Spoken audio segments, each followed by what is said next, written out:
Hello. I want to talk about unwillingness and willingness with you here today at the scene in Golgotha, the scene where Jesus is disrobed and Jesus is suffering. When Jesus speaks to his beloved John and his beloved mother Mary. And this event is preceded by another heart-wrenching scene, that of Jesus praying to his Father in the Garden of Gethsemane. "Yet not my will be done, but yours," he says. Jesus relinquished control of his future to his Father again in that moment.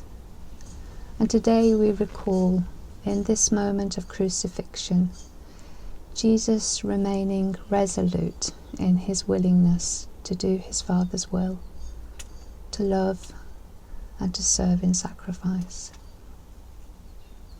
Together over Easter we've begun exploring Ata's life, with its upheavals, disappointments, amidst great change. And we are mindful of his willingness to serve wherever he was asked to.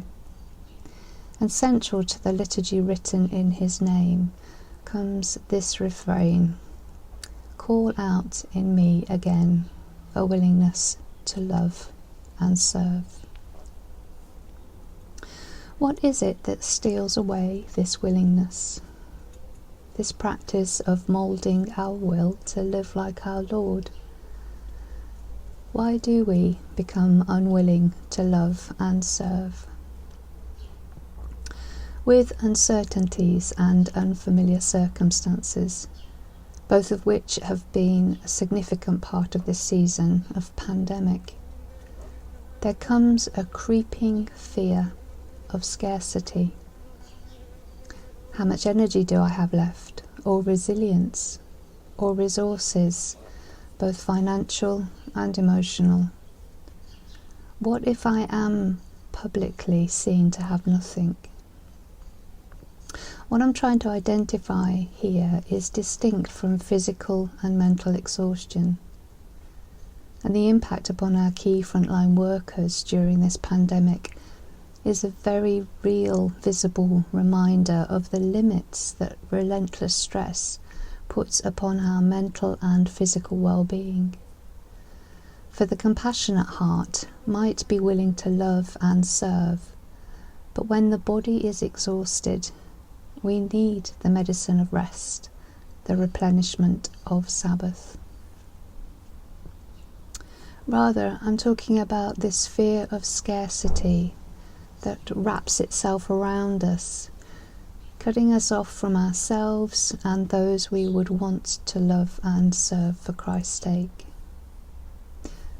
For there are two states which our human nature cannot tolerate: nakedness and pain.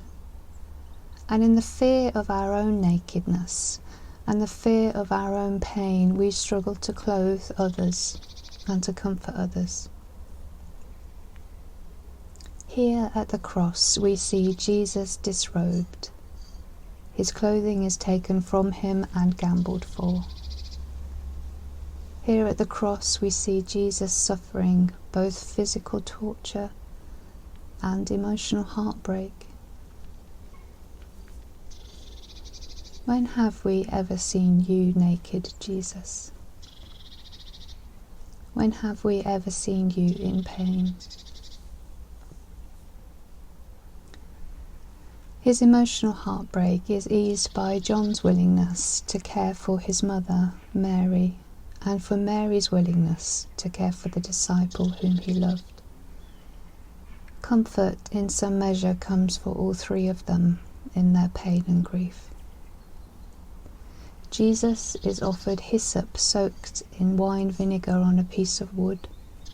Hyssop itself, a herbal analgesic, and both of these are offered to ease his pain. And when he is taken down from the cross, his disciples reclothe him in linen made from flax, a further gift of the earth. And we too would want to ease his suffering, to cover him, pouring out all that we have for him. And so in this moment we ask again, Jesus, might we love and serve you? Jesus, who is your neighbour? Who would you have me love and serve? Might we love them as you love us? So it is with intentional vulnerability, trusting in the will of our Father, who will not leave us in scarcity, that we can take off the garment of our unwillingness, that clothing called fear.